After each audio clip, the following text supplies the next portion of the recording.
नमस्कार, मैं रेखा पांडे आप सभी का अभिनंदन और वंदन करती हूँ अपने YouTube चैनल रेखा रीस्टार्ट पे। दोस्तों, आशा करती हूँ कि आप सभी स्वस्थ, व्यस्त और मस्त होंगे। मैंने आपको अपने पिछले जो ब्लॉग थे उसमें अपनी जो यूरोपियन जो यात्रा है मेरी उसके बारे में बताने को कहा था और मैंने उसमें अपनी प्लानिंग प्लॉटिंग प्लानिंग जो थी वो खान पान का क्या किया हम लोगों ने और कैसे वीज़ा लिया इसके बारे में बात की है। आइए चलिए अब उसके आगे बताते हैं कि हम लोगों ने उसके बाद का क्या किया। तो हम लोग की जो बहुत जगह से लोग इकट्ठे हो रहे थे तो हम लोगों ने डिसाइड किया कि सबके लिए दिल्ली सेंटर प्लेस रहेगा और वहीं से टिकट आगे का करवाया जाए क्योंकि दिल्ली सब लोग इजीली पहुंच जाएगा। थोड़े मैं दूर रहती हूँ, बिल्कुल एकदम जो साउथ केरला कोची में रहती हूँ।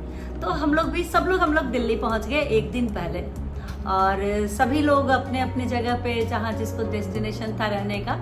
और मैं अपने फ्रेंड के घर गई, मेरी बहुत ही पुरानी फ्रेंड है और बहुत ही प्यारी फ्रेंड है। तो रात भर उसके साथ बात, बच्चों के साथ, मतलब उनके बच्चों के साथ लगता है कि हम अपना मतलब जो हमारे बच्चों का बचपना था वो बातें करना, वो टाइम जीना, उस टाइप से हमने फील करा, अच्छा लगा।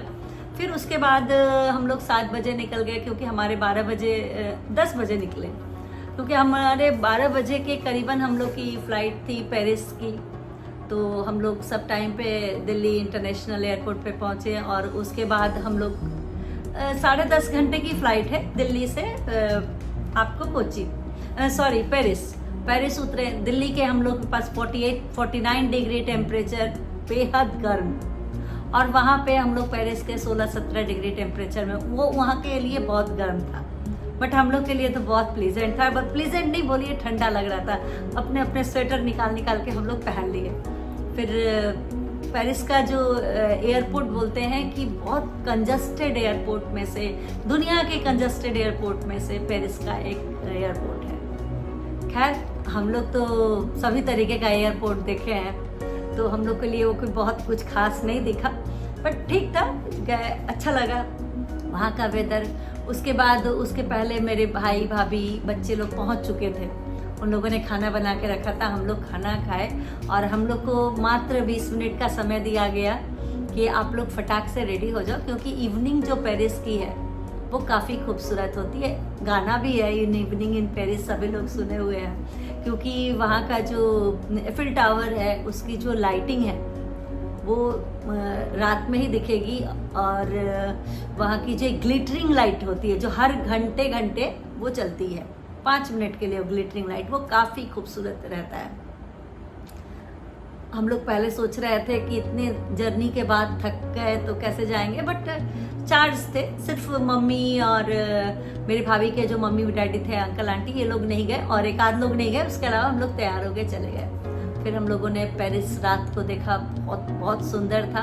और चूंकि वो टूरिस्ट प्लेस है तो वहाँ पे हम लोग को इंडियंस भी बहुत दिख रहे थे, सभी जगह के लोग दिख रहे थे बट टूरिस्ट स्पॉट दिख रहा था। तो हम लोग वहाँ लाइटिंग देखे, उसका ग्लिटरिंग देखे। फिर एक क्रेपर, शायद एक खाने को अलग सा डिश था, मतलब इसको हम लोग अगर बेसिक वर्ड में मैं आपको बताऊं तो वो एक मीठा सा डोसा जैसा था जो नटेला और कोकोनट और केला के साथ, उसको जैसे हम लोग डोसा में मसाला डालते हैं उन्हें स्वीट डाला था बट टेस्ट अच्छा था। हम लोगों ने उसको खाया, टेस्ट किया, रात काफ़ी एंजॉय किए। फिर बाहर बातें गप्पाजी क्योंकि बहुत दिनों के बाद मिले थे, फोटोग्राफी हुई और हम लोग घूमते फिरते फिर घर आए। लोगों के साथ मिलना जुलना हुआ क्योंकि हम लोगों ने प्लानिंग करा हुआ था कि दूसरे दिन हम लोग को पेरिस में जा कर के एफिल टावर के सामने फोटोग्राफी करवाना है, स्पेशल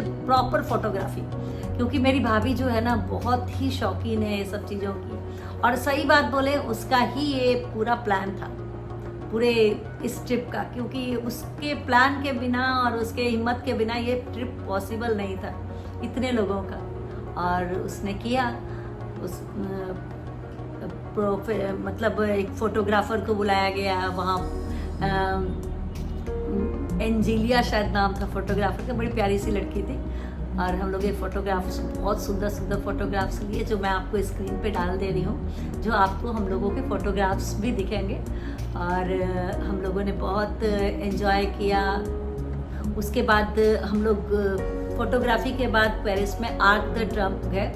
वो एक, जैसे हम लोग का इंडिया गेट है ना, उस टाइप से वो गेट है, और उसकी भी कुछ हिस्टोरिकल है जो मुझे याद नहीं आ रहा है, उस वक्त मैं पूरा पढ़ी थी, बट उसके भी फोटोग्राफ्स मेरे स्क्रीन पे चलेंगे। और उसके बाद हम लोगों ने उसके ऊपर गए, ऊपर से पूरा पेरिस सिटी दिख रहा था। अगर आप कभी वहाँ जाएं तो ये वाला मौका मिस नहीं करें, क्योंकि वहाँ से जो ऊपर से जो दिखा ना, वो बेस्ट पार्ट था पेरिस का। उसके बाद हम लोगों ने बेटो बस लिया। बेटो बस इन द सेंस वाटरवेज था, जो बेटो बस से हम लोग चर्च जो पिछले शायद 2019 में जल गया था, नॉट्रेडम चर्च था, और वो देखें, लाइब्रेरी देखें, वो सारे हम लोग देखने के बाद फिर प्लान, हम लोगों ने कुछ खाना वाना खाया सब लोग मिलके, और लूव्र म्यूजियम गए। लूव्र म्यूजियम में क्या है, लियोनार्डो दा विंसी की जो ओरिजिनल फोटो जो थी, जो मोनालिसा की बनाए थे उन लोगों ने, वो लगाए हुए थे। फोटो तो बहुत छोटा है, म्यूजियम बहुत बड़ा है, लेकिन ठीक है, जब वहाँ गए तो चलो देख के आ जाते वाला था। बट एक्चुअली हम लोग का क्या था कि इतने सारे लोग थे, लगभग 18 लोग थे, तो जहाँ जाते थे ठीक ही लगता था। इवन गेट के बाहर भी खड़े होके गप हाँक रहे थे, तो वो भी बुरा नहीं था। कुछ लोग अंदर जा रहे थे, कुछ थक गए थे, तो इस तरीके से हमारे मतलब हमने पूरा पेरिस घूमा। और हम लोगों ने पेरिस में 1.5 दिन ही रखा हुआ था, क्योंकि पेरिस में इतना ही चीज़ें थी। मेन चीज़ हमने कवर करी, क्योंकि हम लोग ज़्यादा से ज़्यादा टाइम आगे की जर्नी के लिए दे रहे थे। तो पेरिस हमने ऐसे कवर किया, और आपको सारे फोटोग्राफ्स मेरे ऊपर जो ऊपर कॉलम में दिख रहे होंगे।